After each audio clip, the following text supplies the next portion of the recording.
Hello प्यारे बच्चों, स्वागत है आप सभी का एक बार फिर से आपके अपने इस YouTube channel LCC solution hub में। यहाँ हम पढ़ते हैं कक्षा 9वीं 10वीं 11वीं 12वीं के लिए फिजिक्स, केमिस्ट्री और मैथ। दोस्तों, आजकल हम क्लास 12th का फिजिक्स पढ़ रहे हैं, जहाँ हमारा पहला चैप्टर वैद्युत आवेश और उसका क्षेत्र चल रहा है। यहाँ हम अपना टॉपिक कंप्लीट कर रहे हैं गॉस के प्रमेय का अनुप्रयोग। इससे पहले हमने गॉस के अनुप्रयोग में पहला अनुप्रयोग कंप्लीट किया था और आज हमारा ये दूसरा अनुप्रयोग होगा अनंत विस्तार की समतल आवेशित और चालक चादर के निकट वैद्युत क्षेत्र की तीव्रता। तो दोस्तों, चलिए बिना किसी देरी के शुरुआत करते हैं हम अपनी इस क्लास को।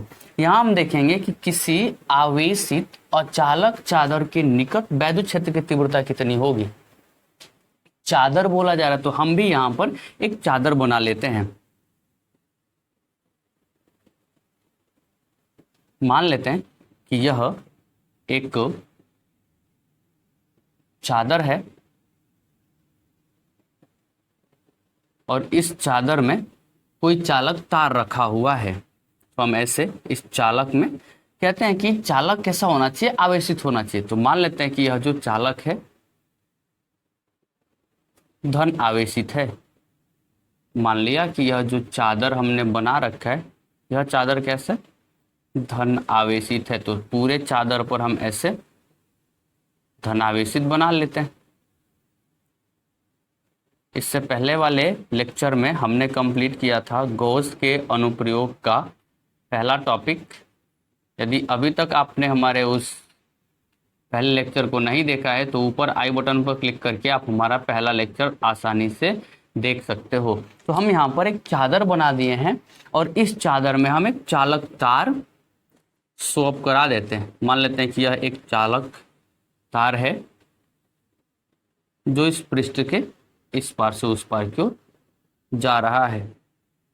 तो जैसे हमने इससे पिछले वाले टॉपिक में कंप्लीट किया था कि कैसे हम निकालते हैं किसी पृष्ठ को लेकर के। मान लेते हैं कि माना इस जो चादर का क्षेत्रफल है वो कितना है, ए है। ये जो हमने चालक में तार बना रखा है ऐसे करके, इसके हम फिर से एक पिछले वीडियो के जैसे 3 पृष्ठ ले लेते हैं। मान लेते हैं कि ये इसका पृष्ठ पहला है जिसको S1 नाम दे देते हैं, इस पृष्ठ को S2 कह लेते हैं और ऊपर वाले पृष्ठ को क्या कहते हैं, S3 कह लेते हैं। तो हम यहाँ बात कर लें तो इस पृष्ठ को यहाँ हम इस पृष्ठ को कह लेते हैं S1, जबकि इधर वाले पृष्ठ को आप नाम दे दो कितना, S2। और इधर ऊपर की दिशा में यहाँ आप आसानी से नाम दे सकते हो क्या, S3। यहाँ पर हम नाम दे देते हैं और लिख देते हैं कि ये जो आपका पृष्ठ है वो कितना है, S3 है। तो आप देखो, यदि यह चादर धनावेशित है तो जो उत्पन्न वैद्युत क्षेत्र होगी उस वैद्युत क्षेत्र की दिशा इधर की ओर होगी।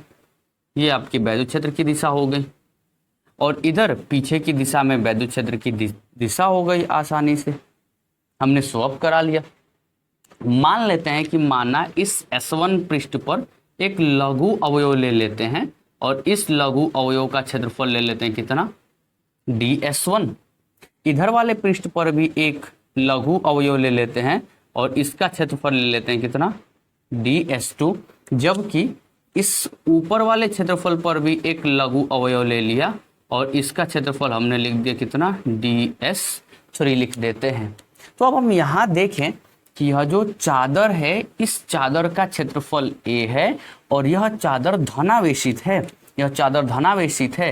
तो यदि किसी चादर पर कोई आवेश एक समान रूप से वितरित है तो प्रति एकांक क्षेत्रफल पर उत्पन्न होने वाला या लगने वाला या प्राप्त होने वाला आवेश पृष्ठीय आवेश घनत्व कहलाता है, जिसे सिग्मा से रिप्रेजेंट करते हैं। तो हम ये कह सकते हैं कि यदि किसी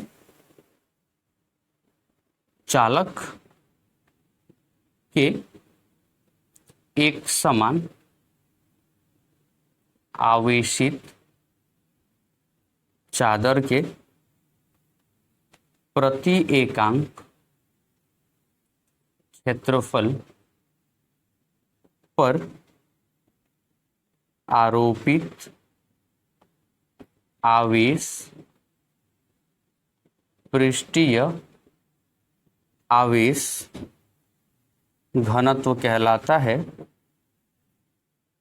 इसे सिग्मा, क्या पढ़ते हो इसे सिग्मा से प्रदर्शित किया जाता है। इससे पहले वाले लेक्चर में हमने बात करी थी रेखीय आवेश घनत्व की, और रेखीय आवेश घनत्व को हम रिप्रेजेंट करते हैं लेमडा से, जबकि यहाँ पृष्ठीय आवेश घनत्व को रिप्रेजेंट किससे करते हैं, सिग्मा से। इससे पहले वाले लेक्चर में हमने समझा था कि किसी लंबाई के चालक तार पर एक समान रूप से आवेश वितरित होता है, तो प्रति एकांक लंबाई पर ध्यान रखेंगे रेखीय आवेश घनत्व लंबाई पर लगने वाला या फिर लंबाई पर उत्पन्न होने वाला आवेश होता है, जबकि पृष्ठीय आवेश घनत्व किसी क्षेत्रफल पर प्रति एकांक क्षेत्रफल पर आरोपित होने वाला आवेश होता है। तो यहां आप सिग्मा इक्वल टू लिख सकते हो, रेखीय आवेश घनत्व सिग्मा इक्वल टू लिख सकते हो Q/A, और इस रेखीय आवेश घनत्व को लिख करके छोड़ देते हैं। अब आप देखो, हमने आपको आसान तरीके से गॉस के नियम के अनुप्रयोग को बताने की पूरी कोशिश करी थी। गॉस के अनुप्रयोग को बताने के लिए हम क्या करते हैं, किसी भी चादर में 3 पृष्ठ ले लेते हैं या फिर पृष्ठों को अलग अलग हिस्सों में बांट लेते हैं। अब पृष्ठों को अलग अलग, जैसे हमने यहाँ बांट रखा है, इसको S1 मान लिया, तो इस S1 की दिशा इधर की ओर है, हम दिखा देते। इस S2 की दिशा इधर की ओर है, जबकि इस पृष्ठ DS3 की दिशा ऊपर की ओर है।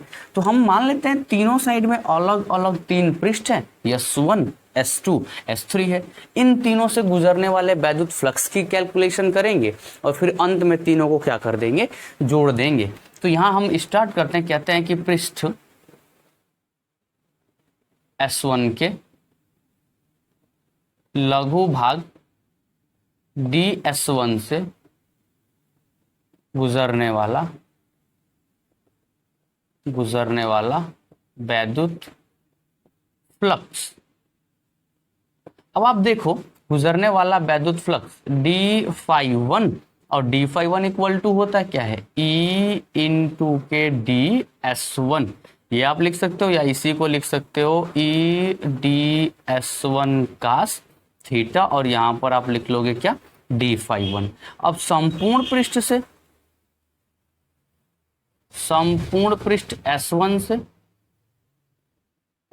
गुजरने वाला जो वैद्युत फ्लक्स होगा, उसके लिए हम समाकलन कर देंगे। समाकलन d∅1 इक्वल टू समाकलन E ds, ये हो गया आपका cos थीटा। तो आप इसको बाहर कर सकते हो, ये तो आपका ∅1 हो जाएगा, ∅1 equal to E cos theta बाहर, और समाकलन बच गया कितना, ds1। क्योंकि यहाँ थीटा क्या है, थीटा वैद्युत क्षेत्र की दिशा और इस पृष्ठ के बीच बनने वाला कोण है। तो आप देखो, इस वैद्युत क्षेत्र की दिशा भी इधर की ओर है और पृष्ठ की दिशा भी इधर की ओर है, अर्थात दोनों की दिशा एक ही ओर है। तो चूंकि आप बताओ थीटा का मान कितना बना, थीटा इक्वल टू बन गया 0 डिग्री। इस पृष्ठ S1 के लिए इसकी दिशा इधर की ओर है, वैद्युत क्षेत्र की तीव्रता भी इसी ओर है, अतः यहाँ बनने वाला थीटा का मान कितना होगा, 0 डिग्री होगा। जब थीटा का मान हम 0 डिग्री लिखेंगे, जब थीटा का मान आप 0 डिग्री नोट कर दोगे, तो यहाँ cos 0 अंश हो जाएगा, और जैसे ही आप cos 0 अंश लिखते हो, cos 0 अंश का मान कितना होता है, 1 होता है, तो इसकी जगह पर 1 लिख सकते हो। तो ये आपका बनेगा ∅1 इक्वल टू E, और समाकलन बच गया क्या, ds1। अब हम यदि बात कर ले में ds1 की, S1 इसका क्षेत्रफल है, तो यदि मान लें कि माना तार का परिच्छेद क्षेत्रफल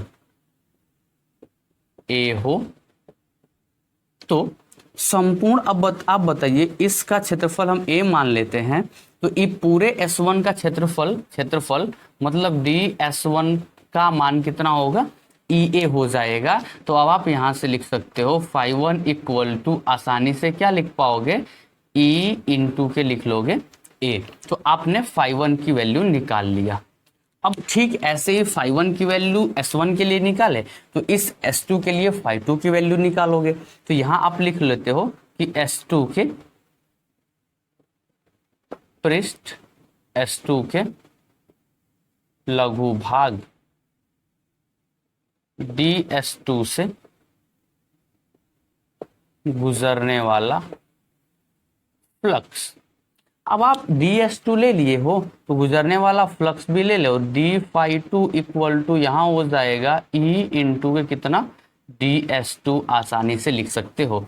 और फिर से आप इसको लिख सकते हो E ds2 cos थीटा। संपूर्ण लिख लो आप। संपूर्ण फ्लक्स निकालने के लिए आपको क्या करना पड़ेगा, समाकलन d phi to equal to समाकलन E d s to cos theta, और यहाँ से आप इसकी वैल्यू हो जाएगी फाई टू, और यहाँ आप लिख पाओगे ई कास थीटा, और समाकलन में लिख लोगे डी एस टू। क्योंकि कंडीशन क्या है, कंडीशन ये है कि थीटा इक्वल टू हो गया आपका 0 degree, theta equal to 0 degree कैसे, क्योंकि आप देखो S2 की दिशा भी इधर की ओर है और वैद्युत क्षेत्र की दिशा भी इधर की ओर है। जब दोनों की दिशाएं एक ही ओर हैं, अतः बनने वाला कोण थीटा का मान कितना हो गया, 0 हो गया है। अब जैसे ही आप यहाँ पर 0 रखोगे तो कास 0 अंश का मान कितना हो जाएगा, 1 हो जाएगा। अतः आप आसानी से लिख पाओगे अब यहाँ पर फाई टू इक्वल टू ई, इसका मान 1, तो यहाँ पर समाकलन लिख लेंगे कितना, ds2 लिख लेंगे।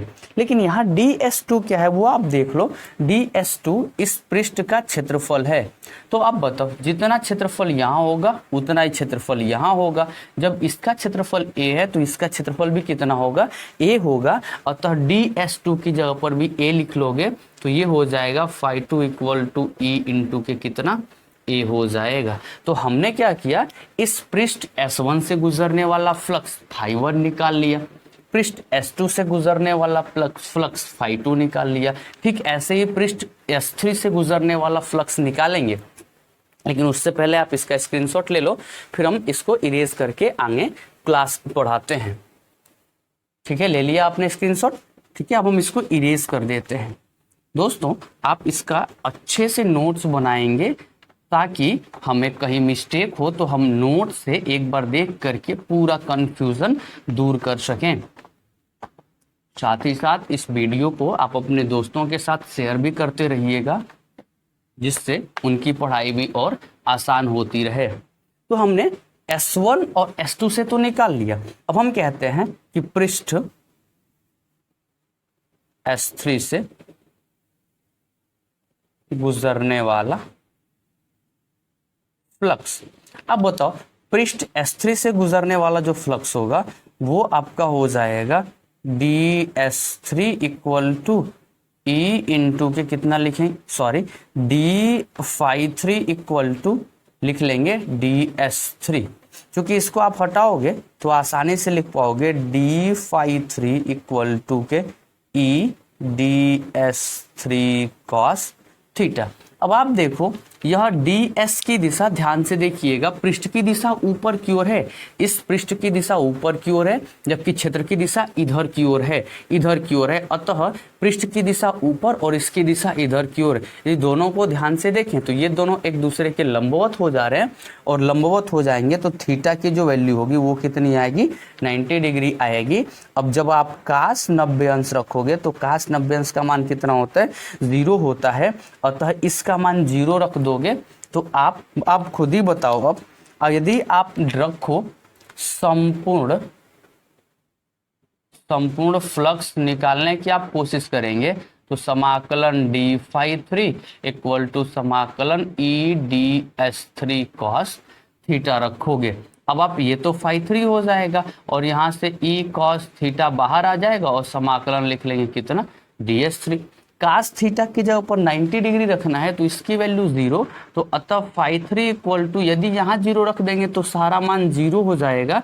तो हमें मिल गया फाई 3 इक्वल टू कितना, 0 हो गया। तो फाई 1 की वैल्यू आपने निकाला था EA, फाई 2 की वैल्यू भी निकाला था EA, और फाई 3 कितनी आ गई, 0 आ गई। यदि हम कहें कि यदि संपूर्ण चादर का फ्लक्स फाई हो तो आप जरा बता दो आप क्या लिखोगे। आप लिखोगे phi equal to phi E equal to phi 1 plus के फाई 2 प्लस के कितना, फाई 3 लिखोगे। आप लिख सकते हो phi E equal to phi 1 की वैल्यू EA, फाई 2 की वैल्यू भी EA प्लस के फाई 3 की वैल्यू कितनी आ गई, 0 आ गई। आप जाके पीछे देख सकते हो कि कैसे हमने फाई 1 और फाई 2 की वैल्यू आसानी से निकाल रखी है।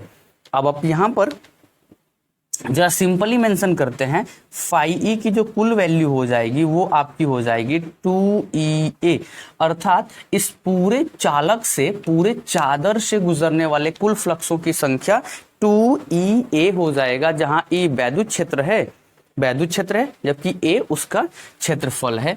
अब आप इसको कर लोगे समीकरण नंबर 1, और यहाँ अब कुल फ्लक्स तो निकाल लिया, कुल फ्लक्स निकालने के बाद आप गॉस की थ्योरम लगा दीजिए। गॉस की प्रमेय से, गॉस का प्रमेय कहता है phi E equal to Q upon में एप्सिलॉन 0। अब आप कर लो इसको समीकरण नंबर 2, समीकरण नंबर 2 कर लिए। अब यदि हम यहाँ पर लिखते हैं समीकरण 1 व 2 से, अब देखो लेफ्ट हैंड साइड इक्वल है, तो राइट हैंड साइड भी क्या हो जाएगा, इक्वल हो जाएगा। अतः यहाँ पर होगा 2EA इक्वल टू लिख पाओगे Q अपान में एप्सिलॉन 0। क्योंकि आपको वैद्युत क्षेत्र की तीव्रता की गणना करनी है, अतः E का मान निकालोगे तो E और 2A का भाग देना पड़ेगा, अतः Q अपान में एप्सिलॉन 0 इंटू कितना हो गया, 2A हो गया। अब इससे पहले हमने आपको पढ़ाया है पृष्ठीय आवेश घनत्व। क्या आपने पढ़ा है? आपने पढ़ा है पृष्ठीय आवेश घनत्व सिग्मा इक्वल टू पड़ा है Q अपान में A। क्योंकि हम बात करें क्रॉस मल्टीप्लाई करा लें यदि, तो 1 का Q में कर देंगे तो ये हो जाएगा Q, और सिग्मा का A में कर देंगे तो कितना हो गया, सिग्मा A हो गया। अब हम क्या करते हैं कि अपने इस समीकरण में इस Q की जगह पर क्या रख लेते हैं, सिग्मा E रख लेते हैं। तो जैसे ही आप E इक्वल टू ऊपर सिग्मा A लिखेंगे और नीचे लिखेंगे 2 एप्सिलॉन 0 इंटू के A, तो A से A कट जाएगा और आपको मिलेगा E equal to sigma upon में 2 एप्सिलॉन 0। और यही हमें प्राप्त करना था किसी भी समतल आवेशित अचालक चादर के निकट वैद्युत क्षेत्र की तीव्रता कितनी आ गई, E equal to sigma upon में 2 एप्सिलॉन 0। और यही आपको क्या करना था, प्रूफ करना था। तो हमने अभी यहाँ प्रूफ कर लिया है, आप इसका स्क्रीनशॉट ले लीजिए, फिर हम अपनी आगे की क्लास कंटिन्यू करते हैं। ले लिया आपने स्क्रीनशॉट? चलिए, आप कमेंट भी करते रहिए साथ साथ में, ताकि हमें भी पता चलता रहे कि आप सभी लोग अच्छे से क्लास अटेंड कर पा रहे हो। तो क्या पढ़ा आपने? इससे पहले आपने निकाला था वैद्युत क्षेत्र की जो तीव्रता आपने निकाली थी पहले प्रमेय से, पहले अनुप्रयोग से। अब आपने यहाँ दूसरे प्रमेय से निकाला कि E इक्वल टू, सबको वीडियो क्लियर आ रही है?